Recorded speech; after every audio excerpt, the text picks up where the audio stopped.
의 아침 묵상 2023년 7월 10일 월요일 아침입니다. 오늘은 출애굽기 26장 15절로 30절 말씀을 통해서 흔들리지 않도록 이런 제목으로 말씀 묵상의 은혜를 나누겠습니다.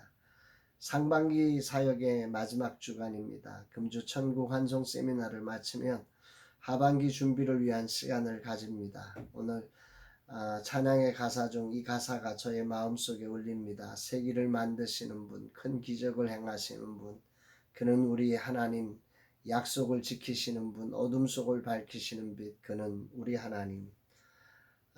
이 하나님을 저는 신뢰하고 오늘도 길을 만드시는 주님의 길을 닦는 자로서 그 길에 순종되어서 달려가는 날 되기를 소망해 봅니다.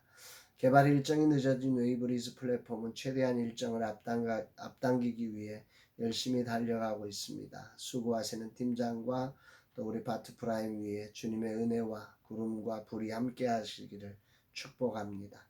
이날 주님은 어떤 말씀으로 인도하실까? 본문에는 조각목으로 성막의 뼈대와 받침을 만들라는 말씀이 나오죠. 15절에 너는 조각목으로 성막을 위하여 널판을 만들어 세우되.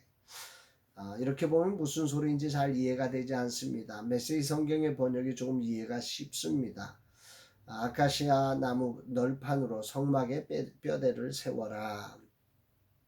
성막의 뼈대를 조각목으로 세우라는 말입니다.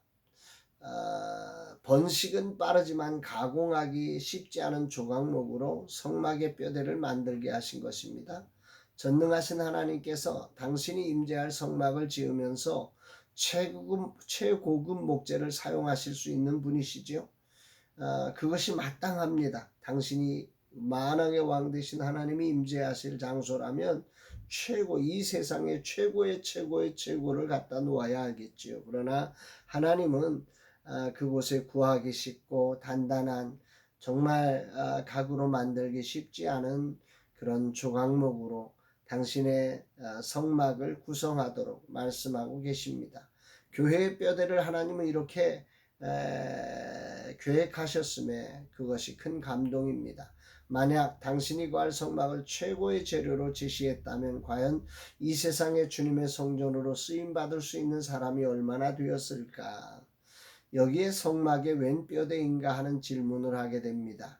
오늘 우리가 사용하는 텐트는 몇 개의 기둥으로서는 얇은 막대기와 그 위에 덮어치는 가벼운 천으로 되어 있는데 이 성막은 그렇지 않습니다. 성막의 벽은 지난 주일에 살펴본 대로 4겹의 천으로 지붕을 덮고 그것을 길게 하여 벽 쪽으로 길게 늘어뜨리긴 했지만 단지 천으로만 이루어진 것이 아닙니다. 하나님은 법궤를 짜는 그 가시나무 판자로 벽을 만들게 하셨던 거죠. 그리고 그 조각목을 금으로 싸라고 하셨습니다. 그 판자들의 길이는 10규빗, 너비가 1.5규빗인데 그런 판자를 남쪽 20개, 북쪽 20개, 그리고 서쪽에 8개, 동쪽에 2개, 총 50개로 양 옆면과 뒷면을 촘촘히 세워서 이 조각목으로 된 벽면을 만들고 그 위를 천막으로 싸게 했던 거죠. 성소는 언제나 동쪽 방향으로 세우도록 했기에 정면에는 휘장을 칠 부분을 빼고 양쪽에 기둥처럼 세울 1개씩 필요했습니다. 그러니까 앞에 2개, 뒤에 8개, 양 옆에 20개씩의 널판이 필요해서 총 50개가 되는 거죠. 폭이 70cm짜리 판자 20개를 놓았으니 길이는 약 14m가 되고 뒤쪽은 70cm 6개를 이어 놓게 하셨으니 4.2m가 되어 약 수평 정도가 됩니다. 판자의 높이는 4.5m니까 요즘 백화점 맨 아래층처럼 시원한 높이의 텐트였음을 알 수 있습니다. 오늘 제게 큰 은혜가 되는 부분은 은받침에 관한 것입니다. 19절 스무 널판 아래에 은받침 40개를 만들지니 이쪽 널판 아래에도 그 두 촉을 위하여 두 받침을 만들고 저쪽 널판 아래에도 두 촉을 위하여 두 받침을 만들지니라. 이 말씀은 성막의 뼈대인 널판에 2개의 촉을 만들어서 그 아래 은받침에 꼽아 세우라는 것입니다. 널판 하나에 2개의 촉을 만들고 은받침 2개씩 만들라는 거지요. 총 50개의 널판이니까 총 100개의 은받침이 필요했습니다. 이렇게 성막의 뼈대를 고정하기에 무거운 은받침 위에 꽂아 세우도록 하신 것은 건물을 견고하게 세우기 위함입니다. 은받침은 성전의 기초였던 거지요. 오늘 내게 가장 큰 울림을 주는 이유가 여기에 있습니다. 출애굽기 38장 27절을 먼저 살펴보면 은 100달란트로 성소의 받침과 휘장문의 기둥 받침을 모두 100개를 부어 만들었으니 각 받침마다 한 달란트씩 모두 100달란트요. 이 기록에 의하면 은받침 한 개의 무게가 한 달란트입니다. 지금 우리가 아는 것으로 하면 이 한 달란트가 약 34kg를 말하거든요. 그러니까 약 3.4톤이나 되는 것입니다. 바람이 많은 광야에 4겹짜리 무거운 휘장으로 덮은 텐트를 세우기 위해서 그 받침에 이토록 무거운 은받침을 둔 것입니다. 무엇이든 기초가 중요함을 다시금 이 아침 묵상하게 되지요. 오늘 주님은 내게 무엇을 말씀하시는 것일까?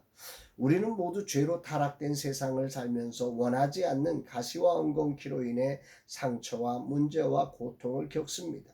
그 가운데 나도 모르는 사이에 우리는 비틀어지고 가시가 생기고 옹이가 생겨 정말 고급되게 사용될 수 없는 제목이 되어버렸습니다.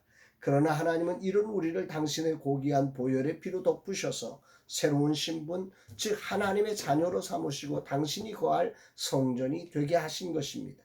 죄와 상처로 도저히 자격이 없는 존재지만 하나님의 은혜로 감싸임을 받아서 세상에서는 그리스도의 영광스러운 몸을 이루어 사는 하나님의 백성이 되었다는 것을 우리는 잊지 말아야 함을 배웁니다.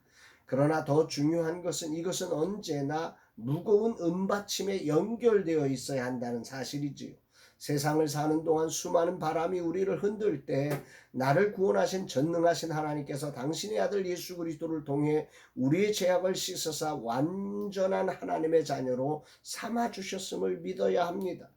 하나님께서 나를 완벽하게 용서하시고 받아주셨음을 확신해서 그 예수 그리스도 앞에 온전히 붙어있는 신앙이어야 한다는 거죠. 성막이 이 은받침과 떨어질 때 이건 날아가 버리는 것입니다. 무려 3.4톤의 무게로 광야의 바람 속에서도 흔들리지 않게 하셨던 하나님의 의도를 배우는 아침입니다. 오늘도 그 속죄함의 은혜를 믿음으로 온전히 하나님이 거할 성전으로 사는 복된 날 되기를 기도합니다. 둘러서 모임이 있는 날, 이 은혜를 가지고 이 하루의 삶에도 주님이 뜻하신 모습으로 살아가는 날 되기를 간절히 기도합니다.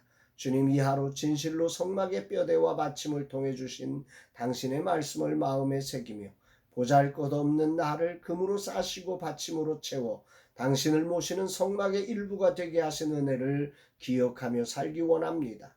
어떤 바람에도 오직 이 은혜를 믿음으로 흔들리지 않고 주님을 드러내는 성소가 되게 하여 주옵소서 고백합니다. 사랑하는 여러분, 우리가 흔들리는 이유는 바람이 거센 게 아닙니다. 우리가 흔들리는 이유는 우리가 부족해서가 아닙니다. 우리가 흔들리는 이유는 우리의 받침 되시는, 우리의 성전의 머리 되시고 기초 되시는 예수 그리스도께 온전히 붙들리지 않는, 접합되지 않았기 때문에 우리가 흔들린다는 사실을 기억하며 오늘 하루 우리의 받침 되시는 예수 그리스도 안에 그분의 거룩한 보혈로 우리가 온전히 씻음받고 하나님의 자녀된 권세를 가진 거룩한 종 되었음을 믿는 이 믿음의 반석 위에서는 우리 모두가 되기를 주의 이름으로 축복합니다. 사랑합니다, 여러분.